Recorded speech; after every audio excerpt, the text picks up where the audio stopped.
Hello, my name is Florin. I'm one of the co-founders and the CEO of Viridian. And at Viridian, we use AI at scale to understand what companies communicate on the internet and deliver an automated replacement for the research that people do about companies online. Hi, my name is Ștefan Gergely, and I'm the head of growth at Viridian. My day job is to figure out the best way to tell the stories that highlight the accuracy and the value and utility of the data that this company provides.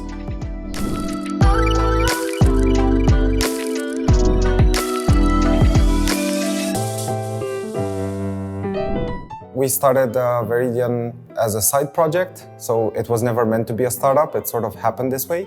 Based on the needs from my previous jobs in my career in sales, marketing, market research, I was aware of this limitation in the market about finding the right company information and the right information about markets. So we wanted to build something to address that.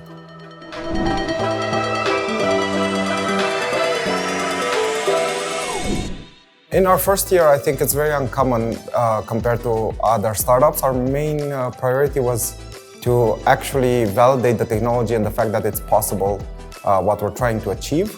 And the reason for that is because we were familiar with some machine learning and natural language processing technologies, but in our case, we needed to apply them at a huge scale.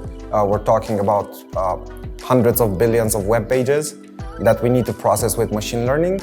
And we weren't aware, or we weren't sure that this trade-off between the quality of the output of an AI or machine learning model versus the need for scale, for processing power, for speed, that it's actually possible to have a good output and how we're gonna get there while still managing to crunch a lot of data. So our first year was mostly about, can we do it? Can this be done? Is this the right time? Because we were also aware of some startups a few years before us that received funding from the likes of Andreessen Horowitz and others, and they failed technically. In their post-mortem, they declared that the technology just isn't there, it's not possible. So we wanted to see if this new, back then, technology with transformers can actually overcome the challenges that others faced before us. So our first year was mostly focused on proving it, and while doing that, we took some clients as clients for services, so we worked as an agency, where we said we're gonna provide you the data you need in exchange, or like a custom project for your startup. We were addressing YC startups at every batch. Our main goal was to, while serving this client, proving that the technology will work.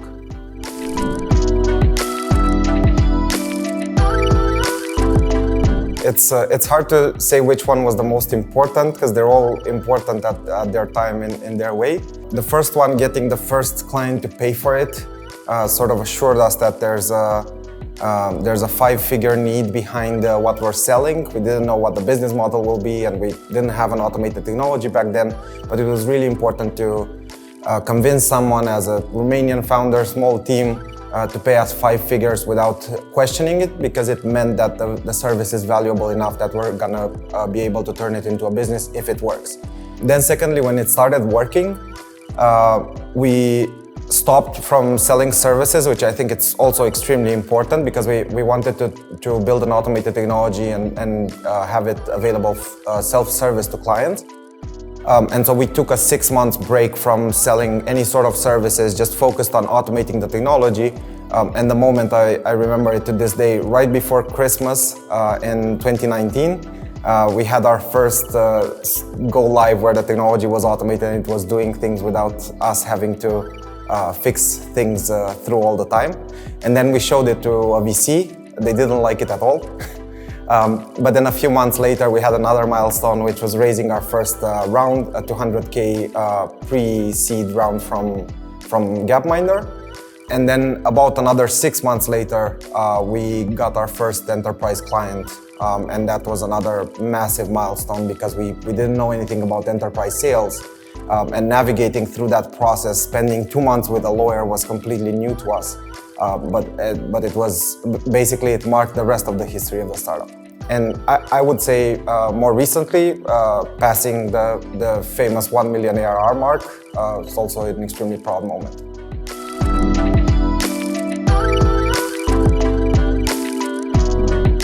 Spotlight was at the very beginning, before we showed it to the first VC, before we had the technology working.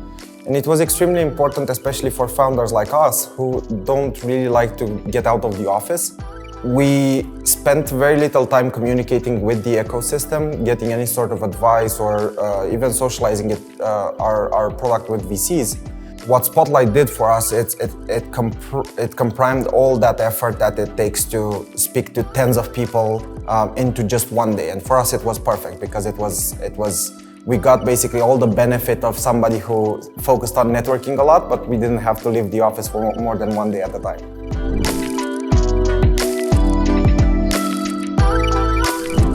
Raising the first round was a 6-month journey. Started with Spotlight, where we met, I think, about 15 VCs during the program.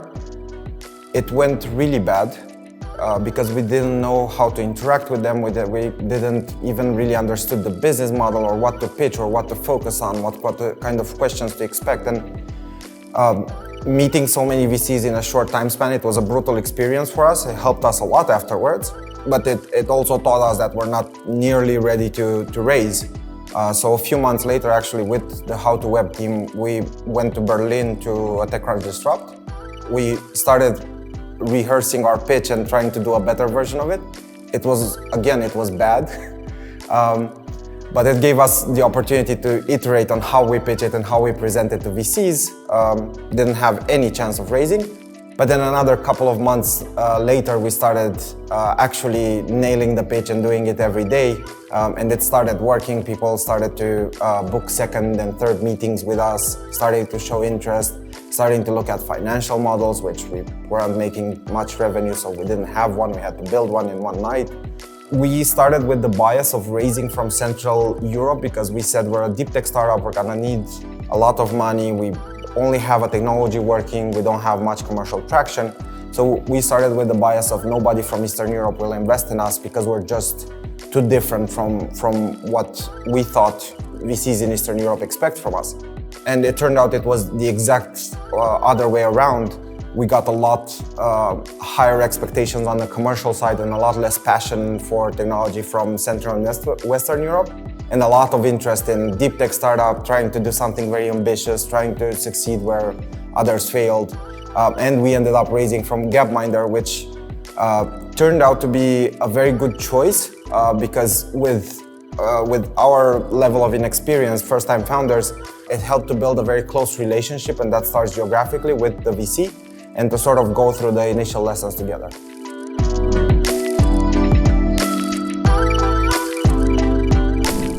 When we first raised our round, VCs weren't excited anymore about AI because they said, they were saying like, okay, AI has been around for a while, nothing has really changed.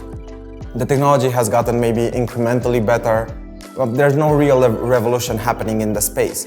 In truth be told, and we didn't have the confidence to contradict them, although we felt very differently about the commercial opportunity of it rather than the technology side.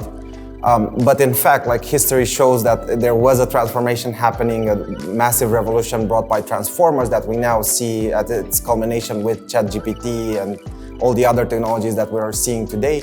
But it was so hard to convey it back then, or to explain it, or to be sure that, okay, this is the revolution, because it's very hard. You just know how well it works. It's very hard to see a revolution from very near, when you're very near to it.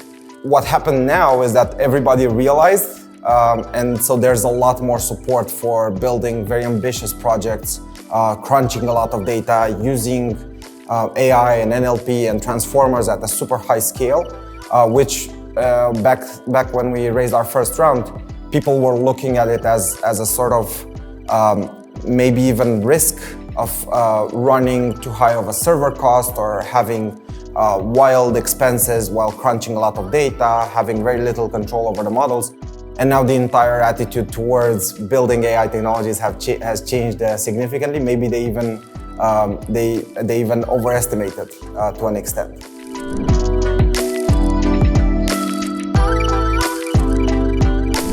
We focus on two things. We focus on one, doing more of the same and learning to do it better. We have a small sales team in North America. We're growing it, hiring right now, and being able to scale the processes that got us here to a much better extent and build a bigger team to promote the companies and find all the clients that need our services in a short time span. And number two, we're focusing on having the name Viridian known by everybody who needs company information or that does market analysis or that does research on how different markets and landscapes are developing. For example, companies that help other companies buy the right acquisition target or find the right acquisition target. Or in supply chain, we work with large manufacturers that need to find suppliers.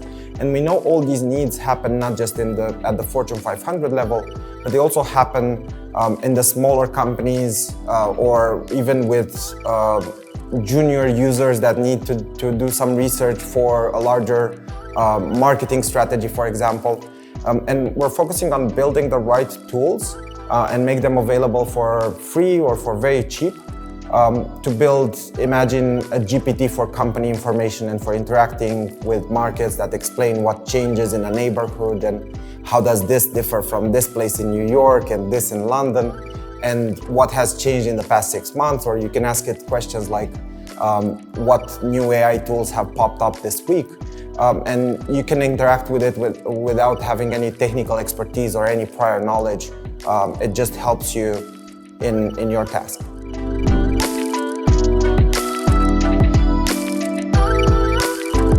I think by far the most privileged trait about being a founder, the one that makes up for all the hard times and the lows that are really low, is being able to build the team as you find fit and finding the people that make you proud in your day-to-day work, and that I think regardless of what your startup does or what challenges or what moments in the life of the company you're at, I think makes up for all the other bad things.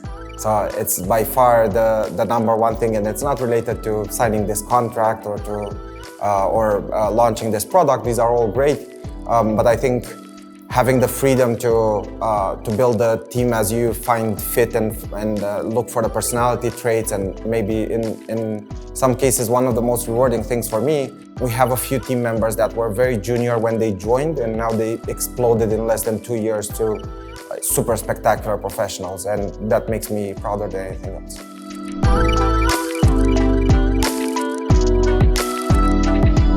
I haven't worked in many deep tech startups before, but one thing that I can say about Viridian is I absolutely love the team there. It's such an interesting combination of high performers, quirky people, interesting people, and we're all striving towards the same goal.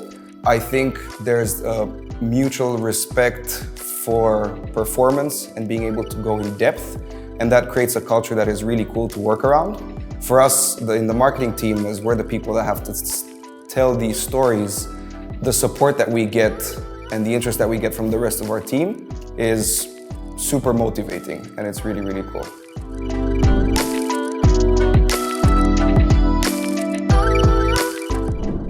We're looking for passionate people that like to work with a lot of data and like to solve problems, especially in data science, big data, and machine learning.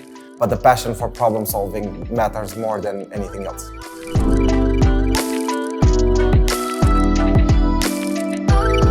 I think most challenges in the life of an early stage startup are actually just a matter of time. You'll get there eventually. If your first VC pitch doesn't work, you just try harder, iterate on it, and it'll eventually work.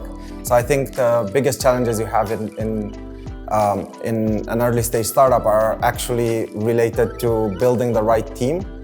So I'd say our top 3 challenges were actually solved by 3 key hires. Number 1, our head of machine learning joined when he was 22, and he helped us build a radically better NLP, machine learning, AI since then. Number 2, our head of data has joined and rebuilt our entire infrastructure from scratch and helped us make a scalable product. And number one, we have a head of sales in North America that comes from one of the largest companies in the space and helped us build the right go-to-market strategy.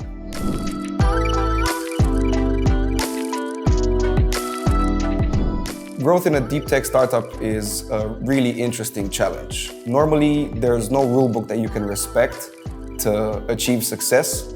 The guidelines are quite difficult to find.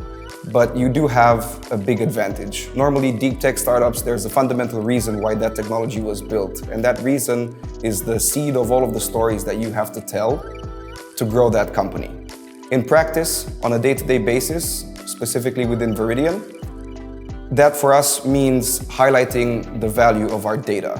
There's an interesting challenge when it comes to growing data companies. And that challenge stems from the core of how data markets such as ours work. And there's a fundamental problem there, which is that there is no such thing as an objective source of truth. So for us marketers within the big data world, we need to convince people without having any higher authority that our data is the most accurate one. So basically what that means on a day-to-day basis for us, in order to adapt to 2023 marketing standards, it means we build products that are based off of our data. We build reports to showcase how our data works. On the more partnership side, we evolve to tell our story through key industry partners. And all in all, it's about figuring out the best ways to prove the utility of the data that we have.